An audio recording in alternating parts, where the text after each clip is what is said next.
Hi, Shemai, Sitahi, Croeso, Chris Dewey. How's everyone doing? How is everybody doing on these hot and humid days? Because it is roasting inside and outside. But that is beside the point. Today we're talking about Fighting Fantasies, Forest of Doom, or The Forest of Doom, depending on which edition you've got. So, this bad boy was originally published by Puffin back in '83, then it's put out by Wizards back in 2011, and with the Scholastic version, let's have a peep, let's have a cheeky little peek. It was put out back in 2017, so that's a fairly recent publication, I suppose. But it is nice to see that this book is getting some love. I quite like the Forest of Doom. I quite like the cover though. I like the shape changer on the cover because I don't know. He's just cool. He's just a fantasy creature. I don't know what he's doing on the Wizards version. It just sort of looks like he's feeling himself up a bit. I don't know if he's ripping off his top. Why would you rip off your top for? You can use that as a disguise. It's all a bit silly, but it is what it is. Now you might be on the fence. You might be looking at this bad boy on the computer, on your phone. You might have seen it in a book shop and you're thinking, is this book worth my time? And I'm going to say it's going to depend. It's going to depend, and it's going to depend on whether or not you like mazes in game books. Because if you've read The Warlock of Firetop Mountain, you'll be painfully aware that the second half is dominated by a maze. Now, in my personal opinion, I think mazes are often used in these books to pad out gameplay because they're often quite confusing, quite tedious, and Forest of Doom feels like one giant maze. Your entire adventure is a maze, but it's in a forest. It's in like a labyrinth, that kind of thing. It's a different setting, but it is a maze nevertheless. If you don't mind mazes, totally get it. It's a really good book. The encounters are quite nice, and apparently you can win just by slaying three enemies, which is quite good because then you're not like just leaving trails of blood everywhere in the Forest of Doom, like I did, because I'm quite liberal with my expression of force in these books. I find it fun. So the long and short is, if you are on the fence when it comes down to buying this book, I would totally recommend it. It is a fun little romp through the woodlands, and Yastroma the wizard makes an appearance. And Stonebridge makes an appearance again. You know, there's a war going on between the dwarves of Stonebridge and the Hill Trolls, from what I can gather. I think it's like a story arc that mostly goes on in the Puffin books, because not all of the Puffin books were reprinted by Wizards or Scholastic. So I suppose if you really want to get into the nitty gritties of that sort of war going on, you'd probably be better off getting the Puffin editions. Maybe get second-hand Puffin books off maybe eBay or wherever you have a second-hand book retailer. Maybe your mate is selling the book. You can get off them. You know, it is.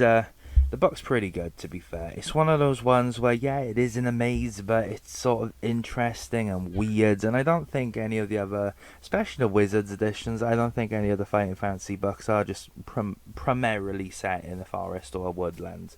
You know, and I quite like that. It makes it's a change of scenery. You're outside for once, and it feels quite open. You know, there's a nice little map at the front of the book, and it's literally just like a circular forest. It's all quite neat. So yeah, I totally recommend this book. Whether or not you get it new or used, it doesn't really matter, as long as you give it a loving home. So that's all there is about books. Who doesn't love a good book? And before I carry on, the gameplay is going to be, well, Minecraft. It's still a Fighting Fantasy themed like world I'm doing. It's just I'm trying to find another village, you know. Once my population was absolutely gutted by the zombies, you know, I don't know if I want to go over to the next door, village next door, and turn all of their zombie villagers back into human.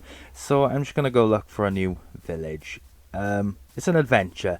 It is an adventure that you have in Fighting Fantasy, so it's still on theme. It's just, it is what it is. But enough about all that. Should we talk about some covers? Because I quite like looking at these pictures. I quite like talking and judging books by their covers. So I think, I think it's about time that we talk about some covers. So we are going to start with the cheeky Puffin version. So when we got the Puffin version, we've really got the Puffin versions. We got the green banner and then the dragon, and the covers change very slightly in their formatting rather than anything else. The art is more or less the same. You got the shape changer sat on the log. He sort of turned to look at you. It could be a she, I don't know. The shape changer's turned to look at you. It's tearing out its clothes. It's ready to attack. It's quite cool. It's fitting of the forest, you know, the Forest of Doom, and you got this creepy shape changer. I like the cover, to be honest. It's quite atmospheric. It's very reminiscent, in my opinion, of like Lord of the Rings or something, or that old fantasy art. I like it. It is really cool. And oh, it's just such a nice cover, isn't it? It doesn't really matter if you got the green banner or the puffin one. It is a really nice cover. It's just I don't know. I think it's because just because I'm used to the Wizards edition. I prefer the design of the shape changer in the Wizards edition, but I prefer like the art of the puffin version, which is it's a weird little thing. But yeah, it's actually a scene in the book as well, because you encounter the shape changer on the log, and you get to choose how you go about that encounter. I like it. To be fair, the puffin versions are pretty cool. But how do they fare against the Wizards version? So looking at the Wizards version, it's more or less the same thing as the Puffin one. It's just a different perspective more than anything. The shape changer has gotten up and he's more in your face, or she, and that's about it really. You can't see the log, but you can see the shape changer tearing off their clothes. And this is the thing, I don't know if the shape changer can just change shape. Why didn't they just change into something that didn't need to rip off their clothes? I don't get it. Maybe they need to be like the lizard thing to attack. Who knows? But either way, the only difference then is there's bugs in the background. Well, there's a single bug, but it is what it is. You know, it's just a change of art style, really. The scenes are very more or less the same. It's just a different art style. There's a different portrayal of the shape changer, but then again, it is a shape changer. So I don't know if this is a different portrayal or if it is just the shape changer changing shapes. But yeah, there's not a whole lot to say in all honesty about these. They're pretty mundane. They're pretty, because it's woods. They're all in like a forest. It's not really. If you live near a forest, then it's not that interesting. If you don't, then maybe yeah, it's really cool and romantic. But I don't know. I could just go down the forest, and hopefully not get jumped by a shape changer. But either way, how does the Wizards? How does the Puffin cover? How do these covers fare compared to the Scholastic versions? So when it comes down to the Scholastic version as well, it's the versions, isn't it? We have two. One's a full cover art and one's just a minimalistic circle style art. The full cover art is actually pretty cool. The shape changer looks more like the Green Goblin from Spider-Man. I love it. Well, I say the Green Goblin. It's like the old Green Goblin, or maybe it's the Hobgoblin. It looks like one or the other. I think it's a mixture of both. I don't really know, but it's a really cool. It's a really cool cover. I don't know if it's meant to be like accurate to the scene though, because I don't think the.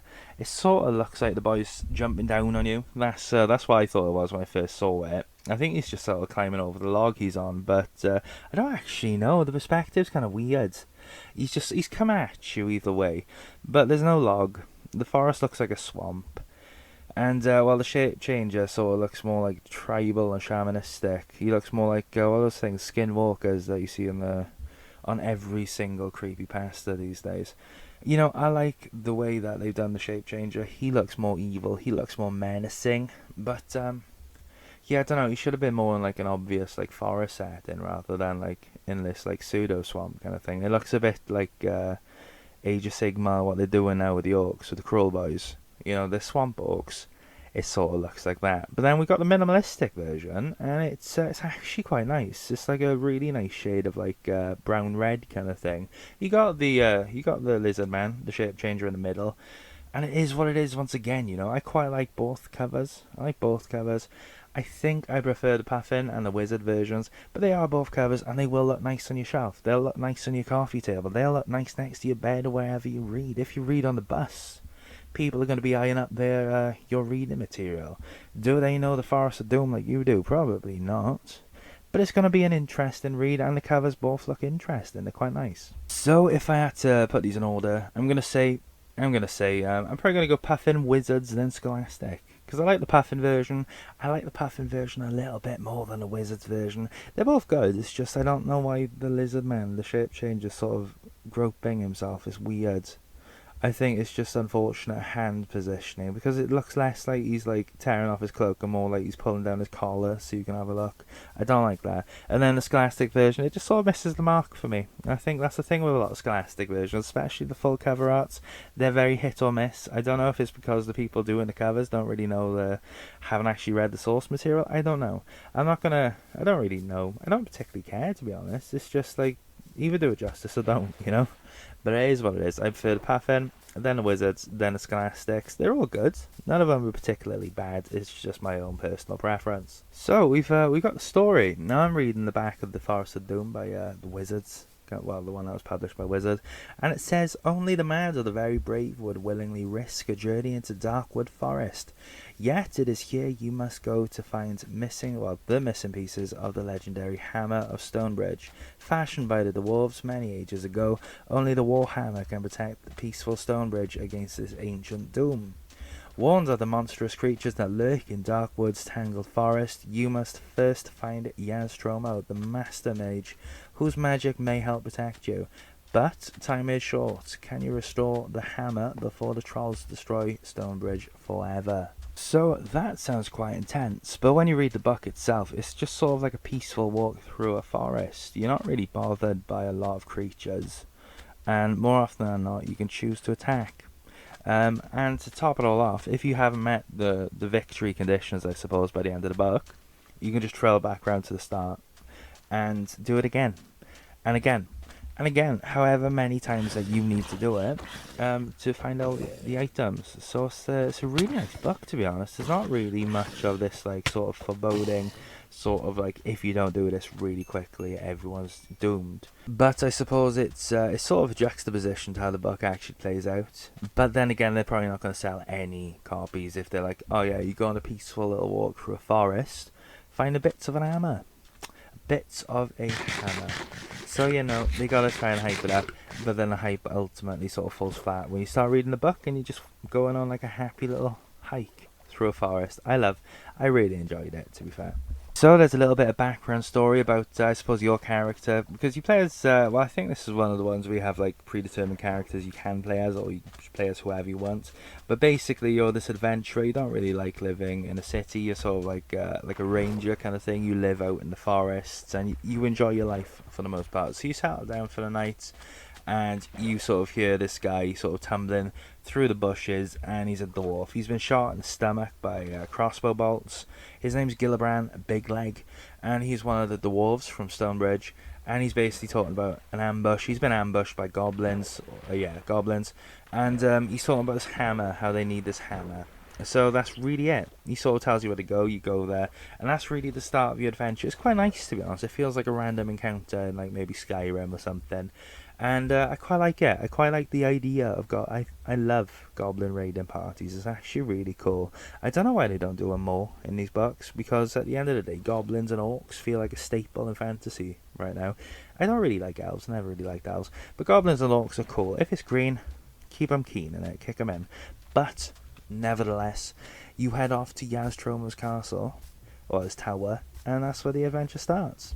So you enter the tower. You have the option of attacking him. Don't know why you would, because it's an instant game over. Well, he turns you into a frog and just chucks you into the grass.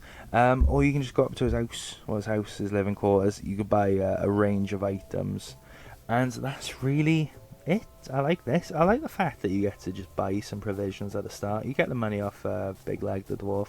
Funny name, I know, because he's got little legs, but yeah, you sort of buy your items and you head off. And then once you've headed off, I suppose, it's like I said, it's more of a maze with just primarily left or right decisions, but it's like north, south, east, west kind of thing.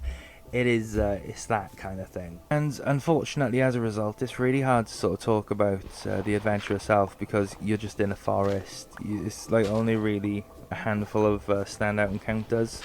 I think the first encounter that stands out to me was the shape changer, quite honestly, because he appears to be a goblin on like a log, and you have the option of going over and saying hello to him, because why would you talk to a goblin? Or you can just walk past, or you can just run up with his sword out, and obviously trying to talk to it or going up with your sword will make you fight the thing. he will retaliate aggressively. But if you walk away, it's nice because he sort of growls at you, and you note that it's not really how goblins should be. So it's a little bit, ooh, that's a bit creepy. And then you walk off. I like the shape changer.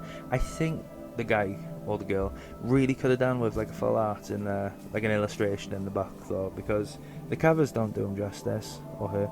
I think that yeah, I don't know why they didn't give him full art in the book, like an illustration, but it is what it is. So with the way that this book is sort of written, with the adventure being primarily just set in like a maze like woods, it's easier to just talk about where you get the hammer items and the environments in which they are found. So the handle for this hammer is actually found like strapped to like a goblin's neck.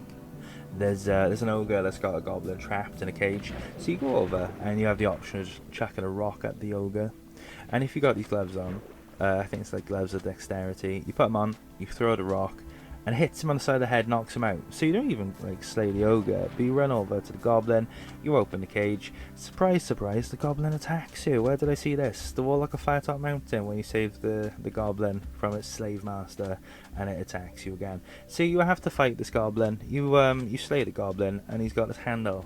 You got this, presumably it's quite a big handle, because fantasy dwarves are stocky and heavy, so they're very strong. They're very strong, and this handle's presumably quite heavy. You put it in your backpack or you attach it to your belt and you head off. So then the head of this hammer, do you know where you find this head? It's a ghoul's using it as a pillow, which doesn't sound very comfortable. But you go into this creepy little like crypt kind of thing, this creepy like house. You open this up, and a ghoul's there, and it's like, oh, do you have holy water? So if you do, you can sort of put on your fingers and flick it directly into the ghoul's face. Well, maybe not just directly. You probably just like frantically chuck the water over him. I like to imagine having a bit of sass because it's a ghoul. Who cares? And then the ghoul's understandably mortified. It's in extreme pain. It's trying to get away from you. So you just take the head of the hammer, you put it in your backpack. Don't know, that would be really heavy, wouldn't it? But you take the head of the hammer and you're gone. You've got the full warhammer at that point. And that's really the victory condition. Like other noteworthy encounters you have, there's like this weird little house kind of thing with clone warriors and a fire demon. So you slay all these like clones, and then there's a fire demon, and this dude has like this cool crown, massive wings. He's quite imposing. The art doesn't really do him justice. He looks quite like kind of cringe. But then you slay this demon, and you have the option of sitting on the demon's chair or putting on his crown. So if you sit on the demon's chair, you have the clone warriors sort of like trying to worship you as their new savior, as their new leader. But if you put on the crown, it's kind of like a cool game over, but you turn into the fire demon itself. And it's kind of weird, because then it's like, was the fire demon like an adventurer like you beforehand, and you just like come over and like no scoped it? Who knows? But I just thought that was a really cool and kind of creepy encounter for a fighting fantasy book. There's also like a well that you go down, and there's loads of gremlins that attack you. And I don't know if I like that or if it's just kind of odd. It's kind of like, you know, like there's old fantasy novels where there's a woods filled with like horrible monsters. It's pretty much like a fantasy trope at this point. It just felt very characteristic of that trope. I don't know if it's cliched. I enjoyed it, you know. It was just weird going around just like chinning all these like 2 foot tall gremlins. It was kind of funny. But yeah, you know, there's not really a whole lot of story to talk about. It's literally you just walking around this maze collecting items. There's not a whole lot of story. You're not going to get very much backstory at all from this book. And that's really its downfall, because, you know, if there was any sort of story, this video would be a lot longer. But, you know, it is what it is, and ultimately one of the final encounters, I think this is sort of like the cut-off, the point of no return. You pass a cave, and there's a wyvern in the cave, and you can fight the wyvern, or you can play a flute to put it to sleep. But once you go past this cave, it's really, the final encounter then is a group of bandits, who either want 5 items from your backpack, or you can fight them and slay them all. So you get to choose, you don't have to slay them. And then it's really, have you got all the items for to go back to Stonebridge? Yes or no? If you do, great, you've completed the book. If you don't, you get to circle back down to the front and redo it, and it resets all the encounters. Nice little detail though, if you do circle back to the start, that goblin raiding party that took out Big Leg will try to attack you. It has to test your luck. If you fail it, well, you expire. But if you succeed, you just go back to the start. It's quite nice. So when I say this book really is just a peaceful little romp through a forest, I'm not lying. That's really all it is, you know. It's just a weird little romp through a forest. There's no real story to it. There's no real, the encounters don't particularly stand out, you know. It's just, it's quite a generic tutorial area of an RPG. I quite like the book because it's set in a forest, but a lot of people might not. So I suppose in conclusion, should you get the book? And I mean, it's going to come down to you. If you really want like an action-packed, story-driven game book, then maybe not. I mean, the book's not offensive. It is a fun little read, but you know that might be a deal breaker for you. And the thing is, I suppose my main complaint, my only real complaint, is that this book just feels like filler. You know, you're getting involved in a war that really isn't your war to fight. I suppose. Well, I suppose you're not getting directly involved, but you are giving the dwarves of Stonebridge an item that they need to fight the hill trolls.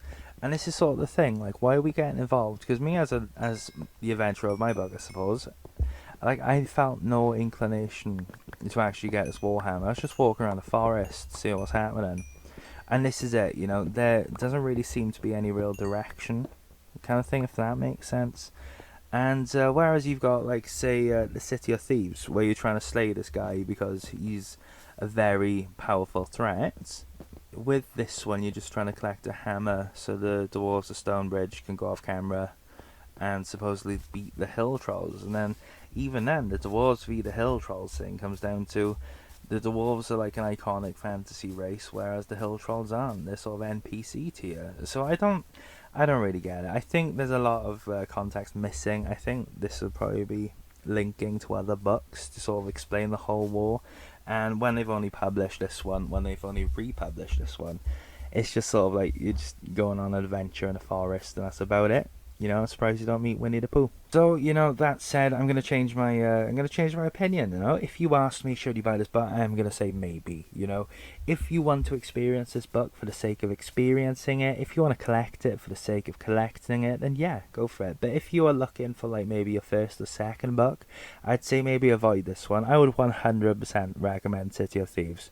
But when it comes down to the Forest of Doom, you've got a forest with not a whole lot of doom. You know, there's a pterodactyl in it. Why is there a pterodactyl in a forest?